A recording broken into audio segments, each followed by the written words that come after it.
उत्तर प्रदेश, बिहार के जो लोग हैं उनके बीच में जो गलतफहमियां हैं, आपने कहा कुछ और है, उनको बताया कुछ और है। बीच में जो कोई आंदोलन हुए, उसमें जो कोई मारपीट हुई वगैरह वगैरह, ये सारी चीज़ों के ऊपर कुछ प्रश्न हैं। तो अगर आप स्वयं आके वहाँ पे बात करें उन लोगों के साथ तो बेहतर होगा। उसके बीच में इतने से हॉल में आवाज़ नहीं आ रही मेरी। तो वो हुआ ऐसे था बीच में कि एक गुजराती समाज के लोग मुझे आके मिले थे। मिस्टर जयेश वालिया, यहीं पे बोरीवली में ही था वो प्रोग्राम। उनका भी यही कहना था। तो मैं वहाँ पे गया था। फिर उसके बाद मुझे पूना में बुलाया था, कोई गुजराती और मारवाड़ी लोग थे तो उन्होंने भी मुझे बुलाया था। तो वो सामने रखते हुए विनय दुबे जी मेरे पास आए और उन्होंने कहा कि अगर आप उत्तर भारतीयों के सामने आके आपकी बात कहें तो बेहतर होगा। मैं बोला ठीक है, मुझे क्या, मैं आता हूँ।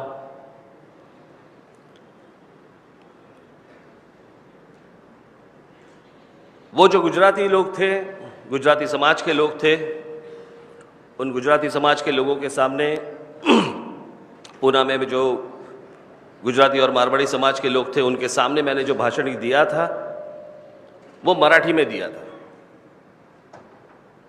क्योंकि वो मराठी समझते हैं। आज आपके बीच में आ रहा हूं मैं, सिर्फ आप ही की बात होती तो मैं मराठी में भाषण कर लेता, लेकिन विनय दुबे जी ने मुझे कहा था कि ये आपका जो भाषण है, ये भाषण हमें उत्तर प्रदेश में, बिहार में सब लोगों को दिखाना है, उनको बताना है कि आपकी भूमिका असलियत में क्या है। तो इसलिए मैं हिंदी में भाषण करने की कोशिश करूंगा। मैं पहली बार हिंदी में भाषण दे रहा हूं।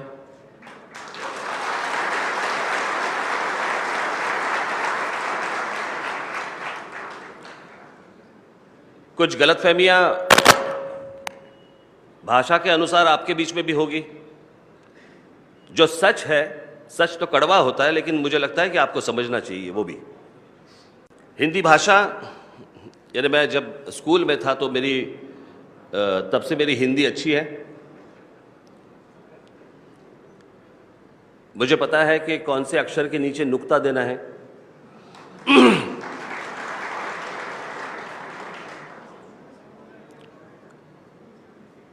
वो इसलिए क्योंकि मेरे पिताजी जो थे उनकी हिंदी अच्छी थी। उनकी सबसे ज़्यादा वो बोल सकते थे, लिख सकते थे, समझ सकते थे, वो भाषा थी उर्दू।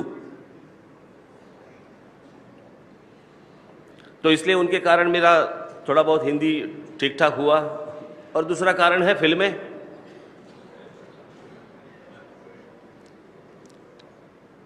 हिंदी भाषा अच्छी है, बहुत सुंदर भाषा है, उसमें कोई संदेह नहीं है।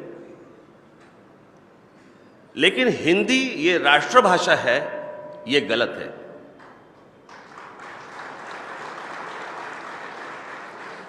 क्योंकि राष्ट्रभाषा का निर्णय कभी हुआ ही नहीं। ये जो मैं बोल रहा हूं, अभी इंटरनेट है, बहुत सारी चीजें हैं, जाके आप देख सकते हैं, समझ सकते हैं। तो जैसे हिंदी भाषा है, वैसे ही मराठी भाषा है, वैसे ही तमिल भाषा है, वैसे ही गुजराती भाषा है, इस राष्ट्र की भाषा है। ये सारी भाषाएं हैं।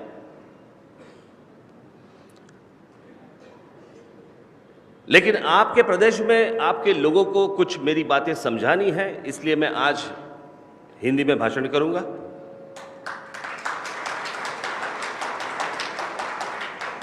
कुछ गलतियां हुई तो समझ लेना।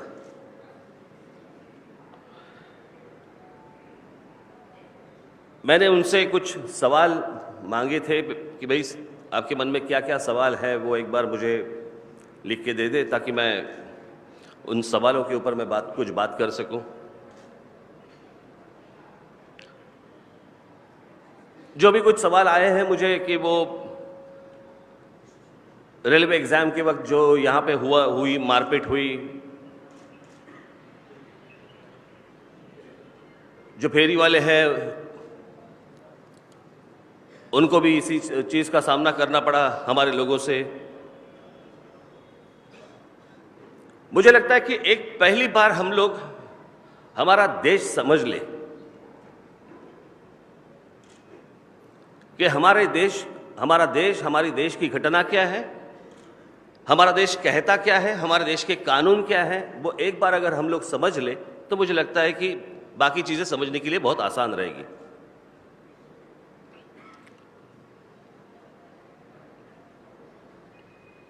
लोग कहते हैं कि राज ठाकरे और उसके पार्टी के लोग जो है, उनके महाराष्ट्र सैनिक जो है, वो संविधान का अपमान करते हैं।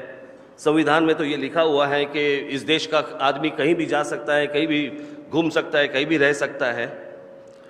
वो जो इंटरस्टेट माइग्रेशन एक्ट जो है उसके बारे में कहते हैं। मुझे लगता है कि इंटरस्टेट माइग्रेशन एक्ट किसी ने पढ़ा ही नहीं है।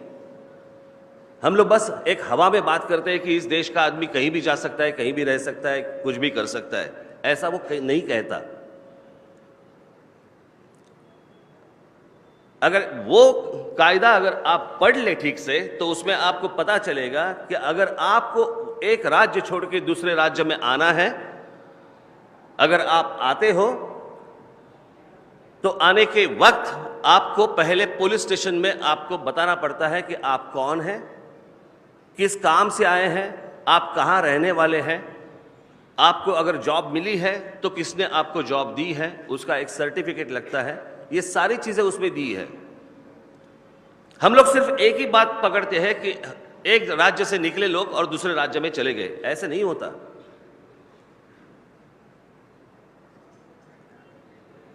जो असली तकलीफ जो है वो यहां से शुरू होती है।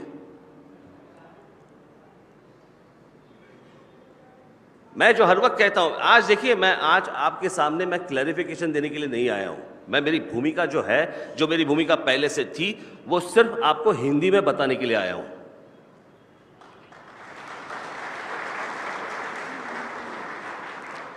एक अब्राहम लिंकन का एक बहुत अच्छा सेंटेंस है, बहुत अच्छा वाक्य है उनका, अब्राहम लिंकन का,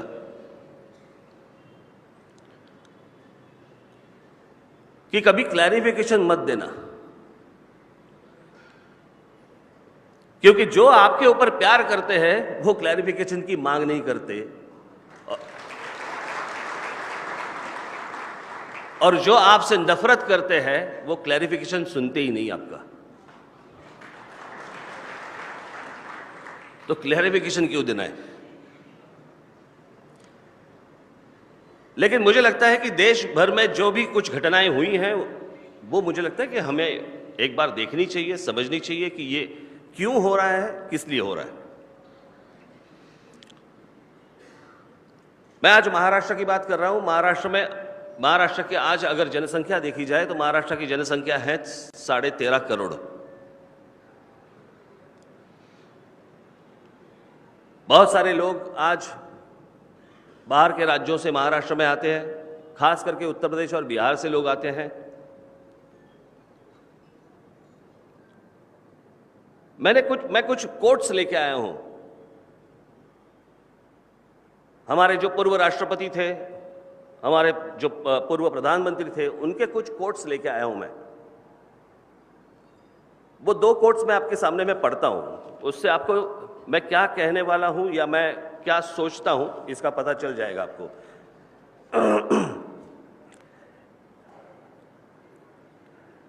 यह है अपने पूर्व राष्ट्रपति राजेंद्र प्रसाद जी का कहना, यह उनका स्टेटमेंट है कि यह भूमिपुत्र मुद्दा आज का नहीं है। 1938 में पहली बार राजेंद्र प्रसाद जी ने, भूतपूर्व राष्ट्रपति, बिहार का सर्वे किया था और एक रिपोर्ट लिख के उन्होंने वह कांग्रेस कार्य समिति के सामने रखा था।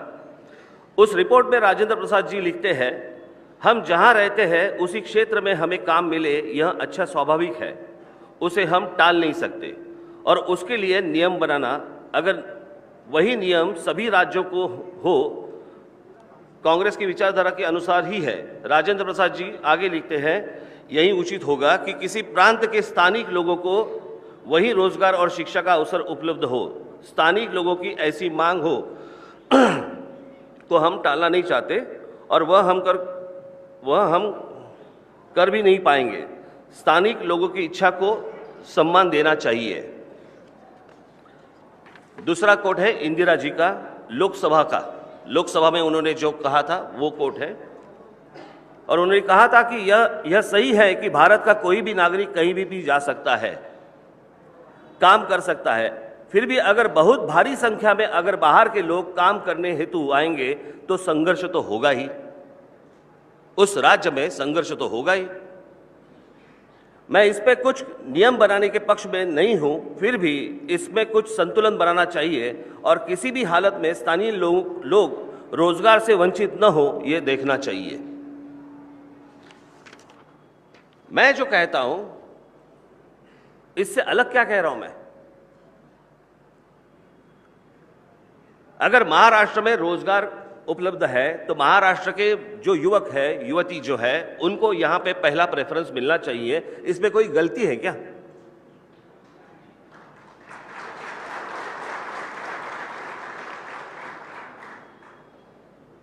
कल अगर उत्तर प्रदेश में इंडस्ट्री जाती है, उद्योग आते हैं, तो पहला प्रेफरेंस उत्तर प्रदेश के लोगों को मिलना चाहिए, वहां के युवाओं को मिलना चाहिए। अगर बिहार में इंडस्ट्री जाती है तो पहला प्रेफरेंस उनको मिलना चाहिए। इसमें गलत क्या है?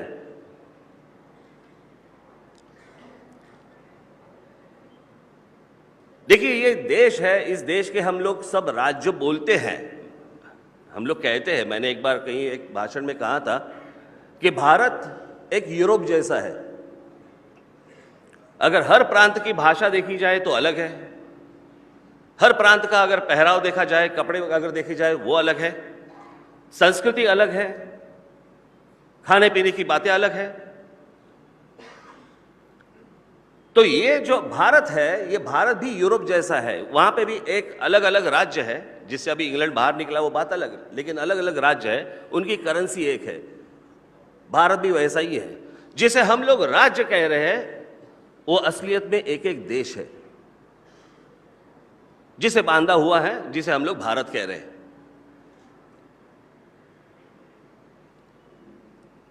पहली गलती तो वहां पे है जहां पे उत्तर प्रदेश के राजनेता जो है वो आपके यहां पे उद्योग ना ला सके। बिहार के जो राजनेता है वो वहां पे उद्योग ना ला सके।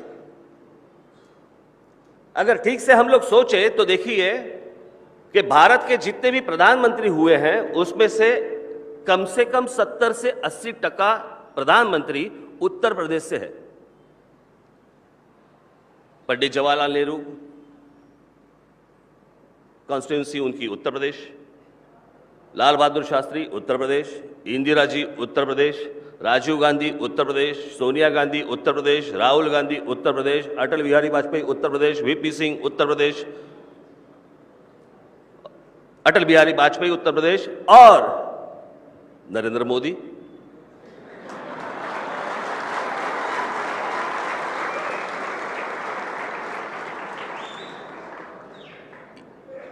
ये जो बातें हैं, ये जो सवाल है, आप ये जो मुझे पूछ रहे हैं, आप उनको क्यों नहीं पूछते कि प्रधानमंत्री के लिए आपको हमारा क्षेत्र चलता है, लेकिन हमारे यहां पे जो युवक है, हमारे यहां के जो लोग हैं, वो बाहर काम करने के लिए क्यों जा रहे हैं?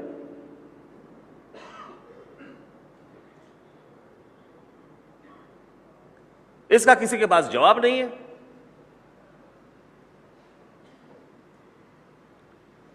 मैं अगर मेरी महाराष्ट्र के मेरे युवकों को, जो युवक है महाराष्ट्र के, जो लड़के हैं लड़कियां जो है, मैं महाराष्ट्र का हूं, मुझे लगता है कि मेरे राज्य में पहला प्रेफरेंस मेरे मराठी लोगों को मिलना चाहिए। अगर उसमें से बचे तो बाहर के लोग आके वो नौकरी कर सकते हैं। किसी भी राज्य में हम लोग जाएं तो मुझे लगता है कि उस राज्य का मान रखना चाहिए। पहले उस राज्य की भाषा सीखनी चाहिए।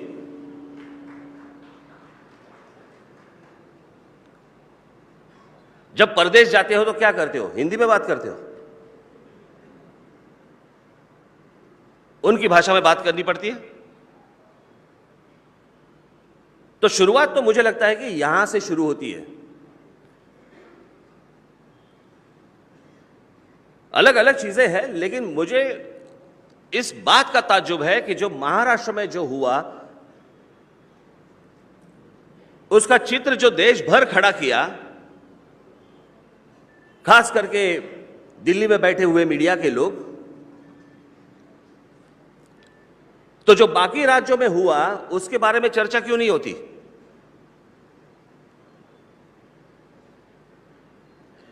आपको शायद पता नहीं होगा, लेकिन एक गोवा के मंत्री थे, आई थिंक नाइक, रवि नाइक। वहां पे बिहार से गोवा एक ट्रेन शुरू कर रहे थे, एक रेलवे शुरू कर रहे थे। तो उन्होंने एक स्टेटमेंट किया था कि हमें भिखारियों की ट्रेन यहां पे नहीं चाहिए। तब किसी को अपमान नहीं लगा, तब किसी का खून नहीं खौला, तब मीडिया वालों ने कुछ सवाल नहीं पूछे।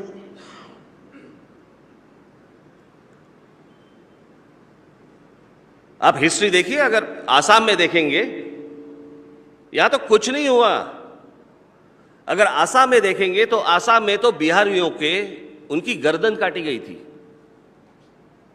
उनको मार डाला था। एक बहुत बड़ा आंदोलन वहां पे आसाम में हुआ था कि बिहारियों को हटाओ, उसका भी कुछ नहीं हुआ। उसके बारे में भी कोई मीडिया के लोग, पत्रकार कोई बात करना नहीं चाहते।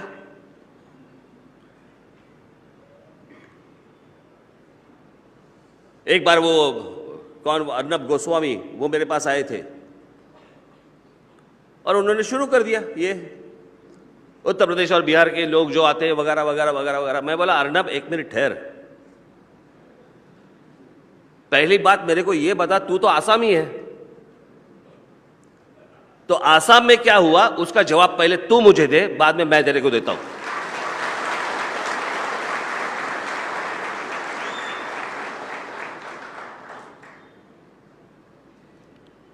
हम दूर क्यों भटक रहे हैं? अब भी 1 महीने पहले तो गुजरात से निकाल दिए थे।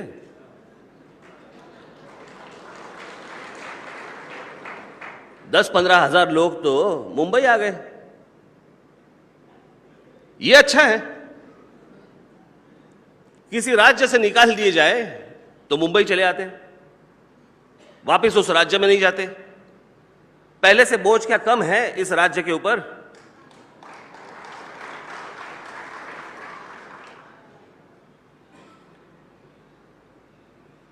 लेकिन वो सवाल कभी आप नरेंद्र मोदी को नहीं पूछेंगे। 2 दिन चली वो न्यूज, उसके बाद खत्म। मेरे बारे में कितने दिन चल रही थी? अभी भी कुछ कुछ लोगों को बीच में अटैक आ जाता है तो निकाल देते हैं, लेकिन वो गुजरात की न्यूज दबाई गई, उसका आगे कुछ नहीं हुआ। किसी वहां के मुख्यमंत्री को सवाल नहीं पूछे गए, ना नरेंद्र मोदी को, ना वो अमित शाह को, ना और किसी को सवाल नहीं पूछे गए।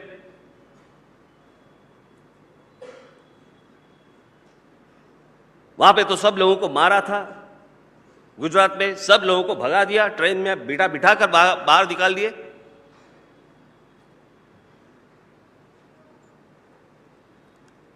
अब मैं मेरे आंदोलन पे आता हूं। जहां से ये शुरुआत हुई थी वो था रेलवे का आंदोलन। महाराष्ट्र में रेलवे के जो जॉब्स थे, जो महाराष्ट्र के लोगों को मिलने चाहिए थे, उसका इश्तिहार किसी भी महाराष्ट्र के मराठी न्यूज़पेपर में कभी छपवाया नहीं, महाराष्ट्र के किसी हिंदी न्यूज़पेपर में छपवाया नहीं, किसी इंग्लिश न्यूज़पेपर में आया नहीं। महाराष्ट्र में इस तरह के जॉब्स हैं, इस तरह की नौकरियां हैं, इसके इश्तिहार कहां पे आ गए? उत्तर प्रदेश में और बिहार में। क्यों महाराष्ट्र में क्यों नहीं?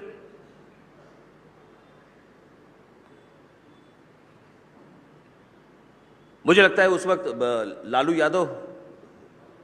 यादव थे रेलवे मिनिस्टर, और वहां से आ गए सब, यहां पे मुंबई में आ गए। सब रेलवे स्टेशन भरे हुए हैं, रोड्स भरे हुए हैं, उसके सारे फोटोग्राफ सब न्यूज़पेपर में आ गए। मैं सोच रहा था यार ये आए क्यों हैं। फिर हम लोगों ने पूछताछ की तो उन्हें पता चला कि वो रेलवे बोर्ड के एग्जाम के लिए आए हैं, रेलवे की नौकरियों के एग्जाम के लिए आए। मैं बोला ये क्यों आए, फिर यहां पे क्यों नहीं पता चला। इसके पहले भी हम लोगों ने, जो केंद्रीय मंत्री थे उनको हम लोगों ने लेटर्स भेजे थे, कम से कम 4 या 5, कि जिन जिन राज्यों में नौकरियां होंगी सेंटर की, वो उन राज्यों के लोगों को मिलनी चाहिए। 4 या 5 लेटर्स हमने भेजे थे, हमारे लोग जाके मिलके भी आए थे उनको, बोले हम लोग करेंगे करेंगे करेंगे।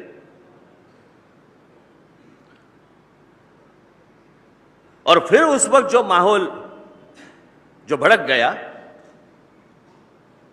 मुझे जो कहना था कि मैंने उस वक्त कहा कि अगर इनको मिलना चाहिए, यहां पे अगर जॉब्स हैं महाराष्ट्र में, तो महाराष्ट्र के लोगों को, मराठी युवती जो है उनको मिलने चाहिए, इनको नहीं मिलने चाहिए। तो हमारे लोग जाके उनके साथ उन्होंने बात की कि आप यहां से अभी के अभी आप चले जाइए, यहां अगर जॉब्स है तो यहां के लोगों को मिलने चाहिए। जब ये बात करने के लिए जब हमारे लोग उनके साथ गए, तो उन्होंने जिस भाषा का प्रयोग किया, वो अगर भाषा का प्रयोग अगर आप सुनते, आप भी खौल उठते। जो यहां पे आए थे वो अगर उस भाषा का प्रयोग करेंगे तो आपको क्या लगता है हमारे लोग के हाथ पे हाथ रख के बैठेंगे?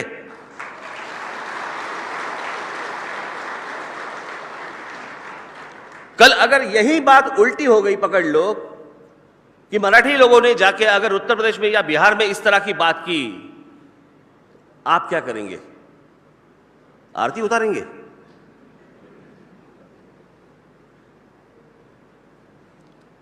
संघर्ष तो वहां से शुरू हुआ, और उसके बाद जब ममता बनर्जी जब रेलवे मंत्री बनी, उनके पास भी हमारा लेटर गया।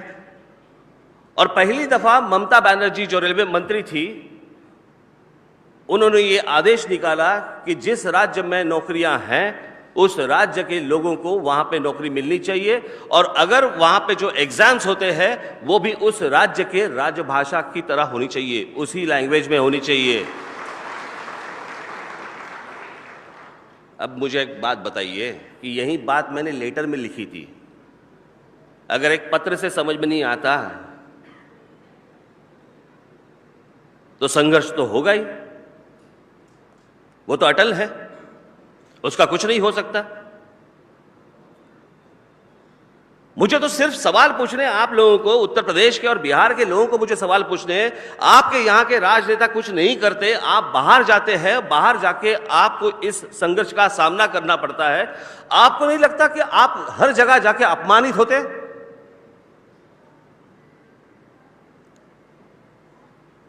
आपका स्वाभिमान कहां है? आप आपके राजनेताओं को कभी पूछेंगे नहीं कि हम लोग जब बाहर जाते हैं तो हमें जिल्लत की जिंदगी जीनी पड़ती है, लोग गालियां देते हैं, मारपीट करते हैं। वहां के लोगों को, अगर अभी तक उनके वहां पे लोगों को रोजगार नहीं है, हम लोग वहां पे जा रहे हैं, और ये सिर्फ उत्तर प्रदेश, बिहार, महाराष्ट्र, गुजरात, यहीं तक ये बात नहीं है, ये पूरे दुनिया में हो रहा है, ये हर जगह पे हो रहा है। और इस बात को हमें समझना चाहिए कि हमारे लोगों को, अगर आपके, अरे मैं, यदि बिहार में अगर देखे जाए, अपने यहां पे जो पहली यूनिवर्सिटी बनी वो तक्षशिला, जो पार्टीशन के बाद अभी पाकिस्तान में चली गई। दूसरी जो यूनिवर्सिटी बनी वो नालंदा, जो बिहार में थी।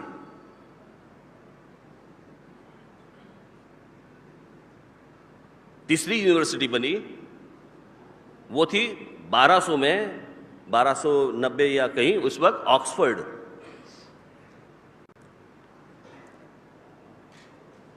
अंग्रेज लोग, कुछ प्रोफेसर्स, उसके बाद एक फ्रांस में एक यूनिवर्सिटी बनी, तो कुछ लोग फ्रांस की यूनिवर्सिटी में चले गए थे, और वहां पे भी यही संघर्ष हुआ था कि फ्रांस के यूनिवर्सिटी में जो सिखाने वाले जो प्रोफेसर्स हैं वो फ्रांस के होंगे, इंग्लैंड के नहीं होंगे। ब्रिटिशर्स नहीं होंगे तो ब्रिटिशों को बाहर निकाल दिया गया। जो गए थे वो वापस आ गए ऑक्सफोर्ड में। अभी जो ऑक्सफोर्ड में जो थे उनके लिए तो वो मुहाजिर थे, ये तो बाहर जाके आए, बाहर से अभी अपने यहां पे यूनिवर्सिटी में आए। ऑक्सफोर्ड से भी उनको निकाल दिया गया। लोग एजुकेटेड थे, सीखे हुए थे, तो उनको पता चला तो वो बाहर निकले, और बाहर निकलने के बाद उन्होंने एक यूनिवर्सिटी खोली जिसका नाम है कैम्ब्रिज यूनिवर्सिटी। मैं ये आपको क्यों कह रहा हूं, क्योंकि ये आज से नहीं, ये सालों सालों से चल रहा है, ये हर जगह चल रहा है कि अगर मेरे बच्चे, अगर मेरे यहां पे लोग अगर भूखे रहेंगे, उनके हाथ को काम नहीं मिलेगा, उनको नौकरियां नहीं मिलेंगी, और वो देख रहे हैं कि बाहर के आके लोग यहां पे अगर बस रहे हैं और काम कर रहे हैं। इन्होंने मुझे किसी ने इसमें सवाल किए हैं कि जो उत्तर प्रदेश से लोग आते हैं, बिहार से लोग आते हैं, वो सब्जियां बेचते हैं, तरकारी बेचते हैं, वॉचमैन बनते हैं, कम सैलरी में वो काम करते हैं, मराठी लोग काम करते हैं क्या? आइए मेरे साथ, मैं दिखाता हूं आपको।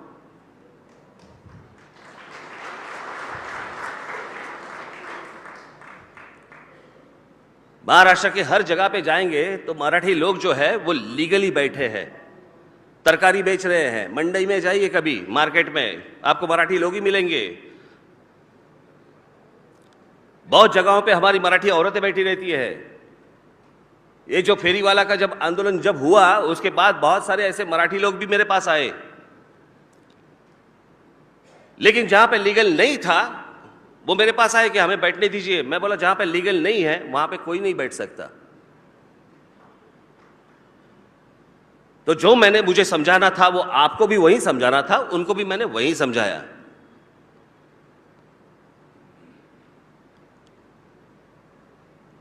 और फेरी वाला के आंदोलन में भी यही हुआ था कि हमारे लोग जब उनको समझाने के लिए गए, बताने के लिए जब गए, उन्होंने जो भाषा का प्रयोग किया और दिखाने के लिए, आपके जो नेता लोग यहां पे कहते हैं कि हम लोग उत्तर भारतीयों के नेता जो है, उन लोगों ने इन सारी चीजों में जो आग लगाई, उसके बाद यह संघर्ष शुरू हुआ।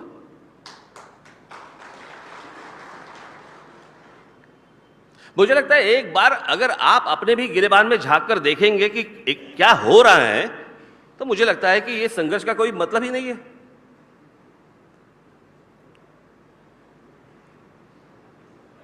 आज इंडस्ट्री महाराष्ट्र में इतने सालों से क्यों रह रही है, क्यों आ रही है? क्योंकि यहां के मराठी लोगों ने, जो सुसंस्कृत मराठी जो लोग हैं, उन लोगों ने यहां की जो भूमि तैयार की, उसकी वजह से बाहर की बहुत सारी इंडस्ट्री महाराष्ट्र में आ रही है। मुझे लगता है कि ऐसी कोई सुसंस्कृत उत्तर प्रदेश में लोग नहीं है, ऐसी बात नहीं है, बहुत सारे लोग हैं। उनको एक बार ये सोचना चाहिए कि उनके जो युवा हैं, जो युवती है, उनके भविष्य के लिए यहां पे लोग आने चाहिए। इंडस्ट्री उत्तर प्रदेश में जाए।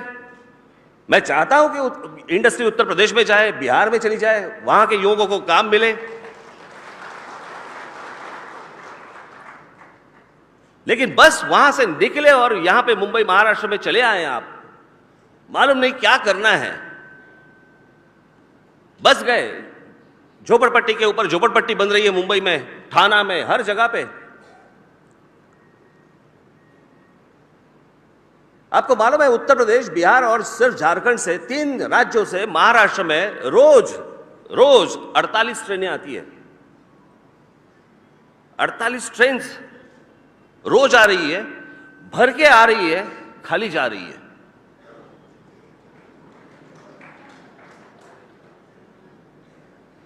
एक शहर होता है, एक राज्य होती है, उसकी एक कैपेसिटी होती है, उसकी एक क्षमता होती है। उस क्षमता के बाहर अगर लोग सिर्फ आते रहेंगे तो जो रह रहे हैं पहले से, वो कहां जाएंगे? जैसे मराठी लोगों का तो है ही महाराष्ट्र, लेकिन इस महाराष्ट्र में रहने वाले ऐसे बहुत सारे 3 जनरेशन 4 जनरेशन ऐसे उत्तर प्रदेश के भी लोग हैं, बिहार के भी लोग हैं, गुजराती भी है, मारवाड़ी भी है, 4-4 5-5 जनरेशन यहां पे रह रहे हैं। वो समझ सकते हैं मैं क्या बोल रहा हूं। आज इन शहरों की जो हालत बनी हुई है, लोगों को स्कूल में एडमिशंस नहीं मिल रहे, कॉलेज में एडमिशंस नहीं मिल रहे, लोगों को फुटपाथ पर चलने के लिए उनको फुटपाथ नहीं मिल रहे हैं। सिर्फ शहरों की आबादी बढ़ती जा रही है, रोड्स कम पड़ रहे हैं, ट्रैफिक बढ़ रहा है, और सबसे बड़ी बात, जो बाहर से जितने लोग आए हैं, यहां पे आज इतनी पुलिस यहां पे आई हुई है, कभी एक बार उनको जाके पूछ लीजिए, महाराष्ट्र पुलिस को जाके पूछ लीजिए, आपका सबसे ज्यादा समय कहां पे जाता है। जो महाराष्ट्र में जो क्रिमिनल एक्टिविटी जो हो रही है, जो क्राइम हो रहा है, जो गुनाह हो रहे हैं, वो सबसे ज्यादा अगर वो इन्वेस्टिगेशन उनका चल रहा है तो वो उत्तर प्रदेश, बिहार, झारखंड और बांग्लादेश की बॉर्डर पे चल रहा है। यहां पे क्राइम करते हैं और वहां पे चले जाते हैं।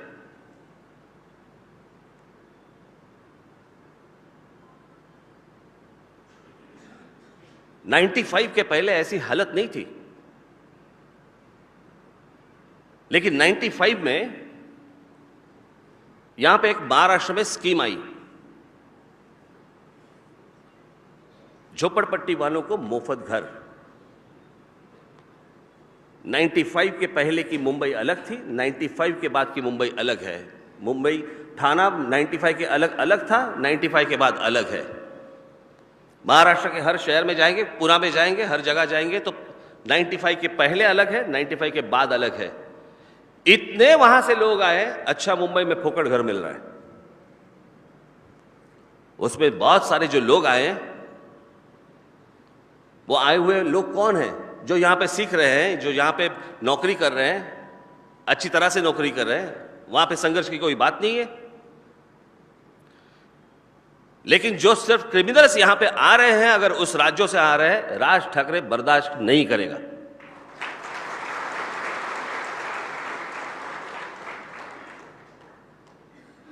हमारी मां बहनों की इज्जत कोई चौराहे पे नहीं रखी नहीं है हमने, कि कोई भी यहां बाहर से आता है, जो टैक्सी वाला बोलता है, टैक्सी चलाता है, और टैक्सी चलाते चलाते हमारी मां बहनों को अगर वो गाली देगा, कौन सहेगा?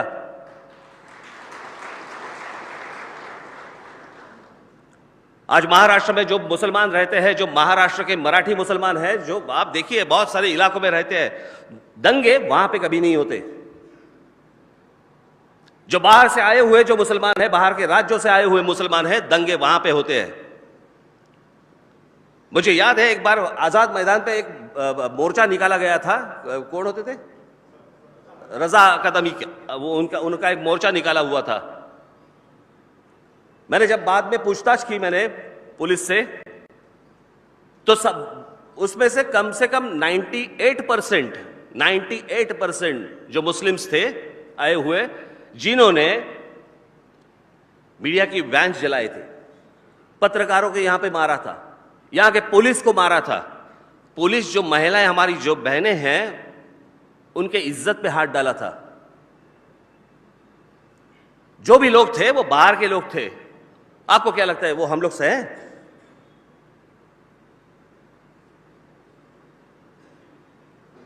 वो सब थे, आजमगढ़, प्रतापगढ़ वगैरह वगैरह, यहां से लोग आए थे।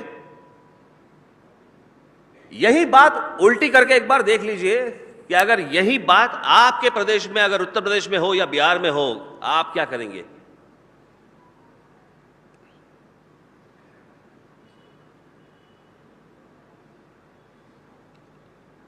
मुझे लगता है कि आपको भी इस बात पे सोचना चाहिए। संघर्ष होता कब है? ऐसी बात नहीं है ना कि मुझे कोई बाकी कोई सोच नहीं है, बस संघर्ष करो। जो मैं कहता हूं, जो मैंने बातें मराठी में की थी, वही आपके सामने आज मैं हिंदी में रख रहा हूं। आज मेरे यहां पे दोस्त आए हुए हैं, यहां पे कहीं बैठे होंगे। मिस्टर, ये देखिए, खड़े हो जाइए, उभर। ये इनका नाम है मिस्टर सुरेश गुप्ता।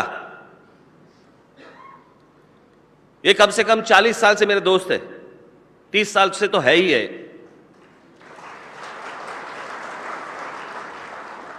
अगर हर जगह मैं नफरत की आंखों से देखता, ये क्या दोस्त रहते क्या मेरे? यहां पे एक बहुत बड़े एक सीनियर पत्रकार बैठे हैं, Amrish Mishra, times of India के। मराठी लोग नहीं बोल सकते उतनी उत्तम मराठी ये बोलते हैं।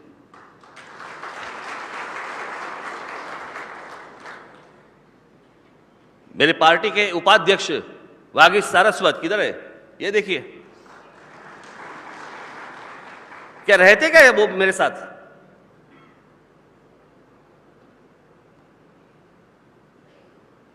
मेरी जो सोच है वो बहुत सीधी है। बीच में कुछ लोग आए थे मेरे पास, एक युगांडा में रहने वाले मराठी लोग जो थे, उनको मेरी तरफ से कुछ संदेश चाहिए था, तो मैंने उनको संदेश लिख के भेजा था। शायद लिख के नहीं, मैंने बोल के ही भेजा था। और मैंने उनको कहा था, जिस देश में रह रहे हो उसकी भाषा सीखो, उसकी संस्कृति सीखो, उसके हिसाब से रहो।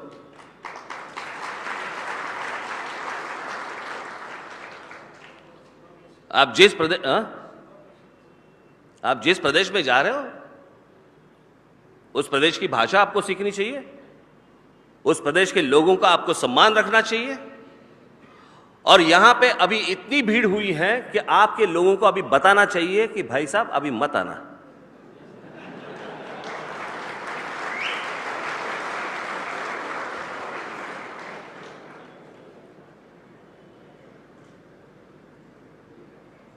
एक समय था जब मुंबई में, महाराष्ट्र के बहुत सारे शहरों में, खास करके मुंबई में दक्षिण के लोग आते थे। 60 के दशक में उस वक्त दक्षिणात्यों के खिलाफ वहां पे उस वक्त संघर्ष हुआ था मुंबई में।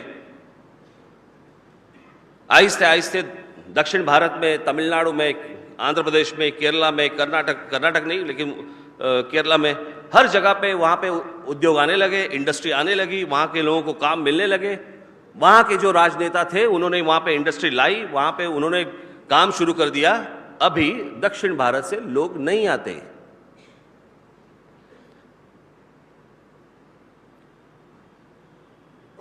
मैं आपकी सोच समझ सकता हूं कि हमें वहां पे काम नहीं मिलता, इसलिए हम लोग दर दर भटकते हैं। लेकिन जिस महाराष्ट्र में आ रहे हैं वहां पे भी लाखों युवक, आज उनको भी हाथ को काम नहीं है। हमारे अगर विदर्भ में जाएंगे, हमारे मराठवाड़ा में जाएंगे, हमारे पश्चिम महाराष्ट्र में जाएंगे, हमारे कोंकण में जाइए, बहुत सारे ऐसे युवक हैं जिनको मालूम ही नहीं है कि काम कहां पे है।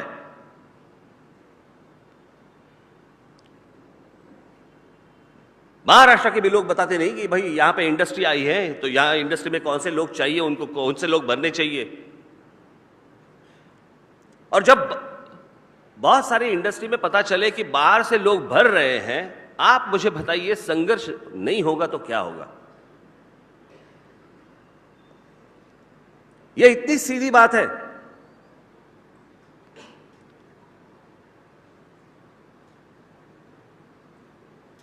मीडिया के लोग, मुझे याद है वो मेरा भाषण चल रहा था, मैं मराठी में भाषण दे रहा था।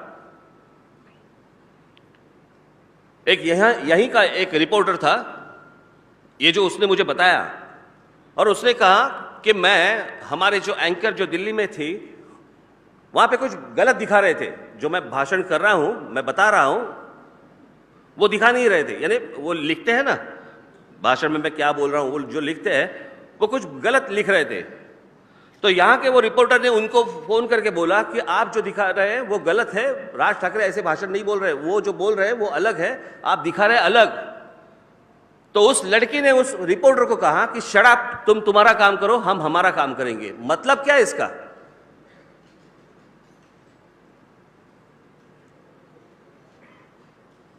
यानी आपके टीआरपी के लिए अगर आप राज्यों के बीच में अगर आप आग लगाते रहेंगे,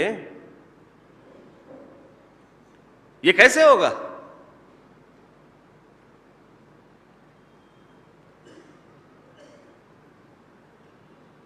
ये बात मुझे लगता है कि आपको समझ लेनी चाहिए। एक डोमिसाइल सर्टिफिकेट होता है, मुझे लगता है कि हर राज्य में डोमिसाइल सर्टिफिकेट जो होता है उसका प्रारंभ होना चाहिए। कुछ कायदे जो बने हैं उस वक्त के हालात अलग थे, आज के हालात अलग हैं। बहुत सारे ऐसे कायदे जो है वो बनने चाहिए।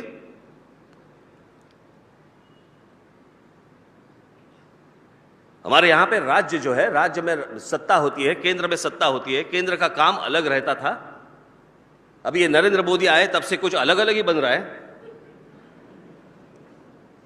जब वो मुख्यमंत्री थे तब भाषा उनकी अलग थी, जब प्रधानमंत्री बन गए तो भाषा उनकी अलग है। जब मुख्यमंत्री थे तो नरेंद्र मोदी कहते थे केंद्र को, उन्होंने केंद्र को कहा था जब मुख्यमंत्री थे कि हमें आप पैसे भेजना बंद कर दीजिए, हम आपको पैसे देना बंद कर देंगे, हम हमारा राज्य चलाएंगे।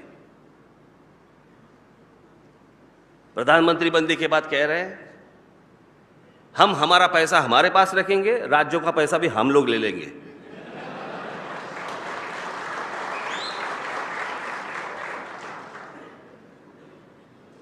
आपको मैं जरूर बताना चाहता हूं कि ये क्या हालत है। आपके प्रदेश उत्तर प्रदेश, बिहार, इन्हें क्या मिलता है?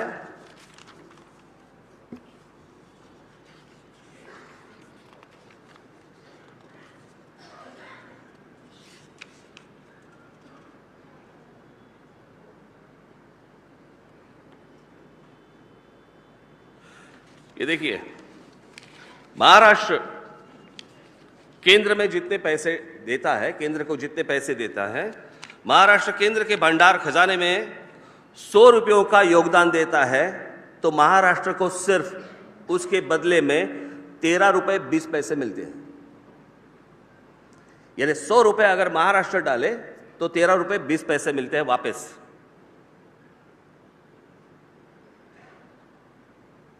लेकिन बिहार जब जब 100 रुपया देते हैं तब उन्हें विकास के लिए 139 रुपये मिलते हैं।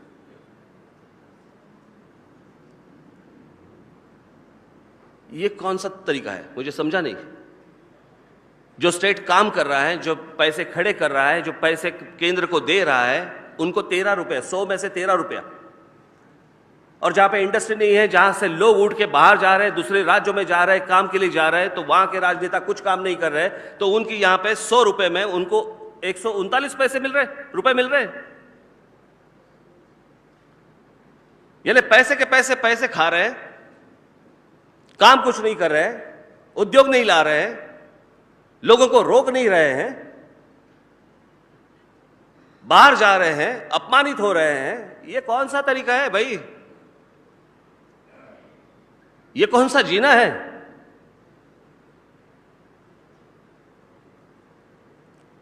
और मैं आज आपको कह देता हूं, देखिए मुझे संघर्ष करने की जरूरत नहीं, लेकिन यही अगर तरीका और बढ़ते जाएगा तो हर राज्य में संघर्ष होगा ही। अगर इन्हें सुधारना है तो आपको आपके लोगों के बीच में सुधार लाना चाहिए, उनको ये सारी बातें कहनी चाहिए। और आपके कहने के भी बाहर अगर वो लोग होंगे तो हम तो है ही। ये किसी दादागिरी की बात नहीं है, लेकिन मुझे लगता है कि हर राज्य बड़ा हो, उद्योग में बड़ा हो, बाकी सारी चीजों में बड़ा हो, और हर राज्य के बीच में एक हेल्दी कंपटीशन हो।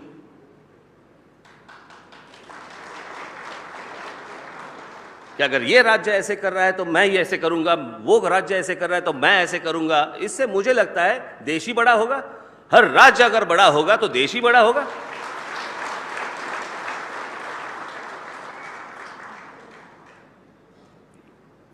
यही बात मैं आज तक कहते आया हूं, अब समझी?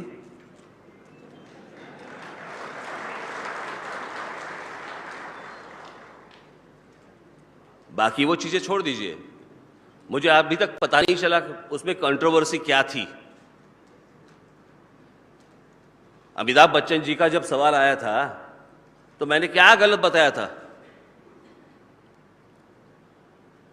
मेरा जो वाक्य था वो जो उस वक्त था आज भी वही है। बीच में एक बार मेरे साथ अमिताभ बच्चन जी एक स्टेज पे आए थे, उनके सामने भी मैंने वही बात रखी थी। मैंने सिर्फ इतना ही कहा था कि अमिताभ बच्चन जब लोकसभा के लिए खड़े हुए तो उन्होंने इलाहाबाद से खड़े हुए, क्यों नहीं मुंबई से?